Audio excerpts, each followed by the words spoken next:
তীব্র গরমে চট্টগ্রাম ওয়াসার পানি সরবরাহ কমেছে। চরম দুর্ভোগে আছে ওয়াসার গ্রাহকরা। এর মধ্যে দাম বৃদ্ধির প্রস্তাব মানতে নারাজ গ্রাহকরা। এ বিষয়ে আরও জানাতে সরাসরি যুক্ত হচ্ছেন সহকর্মী ইশতিয়াক শান। ইশতিয়াক, সর্বশেষ কি খবর রয়েছে আপনার কাছে, আমাদেরকে বিস্তারিত জানাবেন।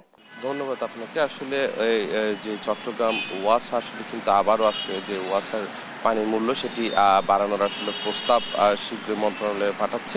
সেক্ষেত্রে যেই আবাসিক গ্রাহকরা রয়েছেন তাদের ক্ষেত্রে কিন্তু 30% পর্যন্ত আসলে মূল্য বাড়ানো হবে বলে জানানো হয়েছে। এবং অন্যদিক থেকে যেই অনাবাসিক গ্রাহক অর্থাৎ বাণিজ্যিক গ্রাহকদের ক্ষেত্রে কিন্তু 50% মূল্য বাড়াতে চাচ্ছে চট্টগ্রাম ওয়াসা। সেক্ষেত্রে বর্তমানে যে আবাসিক গ্রাহকরা রয়েছেন তাদের কিন্তু 1 ইউনিট অর্থাৎ 1000 লিটার পানিতে গুনতে হচ্ছে 18 টাকা। নতুন প্রস্তাবে যা করা হচ্ছে 23 টাকা 40 পয়সা করে। এবং একইভাবে অনাবাসিক অর্থাৎ বাণিজ্যিক গ্রাহকদের ক্ষেত্রে কিন্তু প্রতি ইউনিট পানির বর্তমান মূল্য দিতে হচ্ছে 37 টাকা। সেক্ষেত্রে কিন্তু নতুন প্রস্তাবনায় 55 টাকা 50 পয়সা করে আসলে তাদের মূল্য দিতে হবে। সেক্ষেত্রে কিন্তু গত 79তম বোর্ড সভায় আসলে পানির যেই মূল্য সেটি আসলে বাড়ানোর প্রস্তাব ওঠে। সেক্ষেত্রে ওয়াসার পক্ষ থেকে কিন্তু 61.34% আসলে মূল্য বৃদ্ধির প্রস্তাব করা হয়। এবং এই বোর্ড সভা থেকে কিন্তু আসলে 7 সদস্যের একটি কমিটি গঠন করা হয়। এতে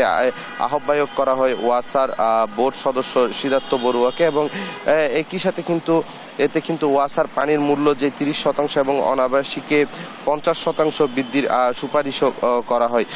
সেক্ষেত্রে ওয়াসার যে গ্রাহকরা রয়েছেন তারা যেটি বলছেন যে তীব্র গরমে চট্টগ্রামে ওয়াসার পানির সরবরাহ কমেছে, তার উপর পানিতে আসলে দেখা দিয়েছে মারাত্মক লবণাক্ততা। এর ফলে কিন্তু আসলে চরম দুর্ভোগে আছে চট্টগ্রাম নগরীর ওয়াসার যে গ্রাহকরা রয়েছেন তারা।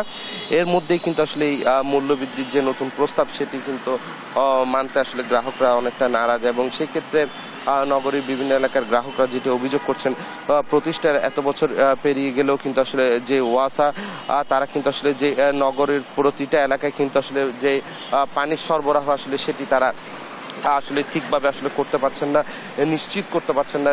এর মধ্যে কিন্তু ওয়াসা কিন্তু বারবার যে পানির মূল্য বৃদ্ধি করছে সেটি কিন্তু আসলে যে ওয়াসা কর্মকর্তা রয়েছেন তাদের ব্যর্থতা। সেক্ষেত্রে ওয়াসার পানিতে অতিরিক্ত লবণাক্ততার কারণে কিন্তু সেই পানি অনেকে যেটি বলছেন যে সেটি খাওয়া তো দূরে থাকে এবং একই সাথে সেই পানি কিন্তু আসলে ব্যবহারেরও অনেকটা অযোগ্য। এই ক্ষেত্রে ওয়াসা কর্তৃপক্ষ যেটি বলছে যে তীব্র গরমের কারণে কিন্তু আসলে যে পানি শোধনাগার রয়েছে সেটিতে পানির যেই শোধন প্রকল্প সেটি আসলে কিছুটা স্থিমিত হয়েছে। এবং সেই কারণে কিন্তু যে পানির যে প্রকল্পের যে কাজ সেটি আসলে কিছুটা ধীরগতির কারণে কিন্তু পানিতে লবণাক্ততা বৃদ্ধি পেয়েছে। তো এই ছিল আসলে চট্টগ্রাম থেকে আমার কাছে মোটামুটি সর্বশেষ সংবাদ। ইশতিয়াক, আপনাকে ধন্যবাদ।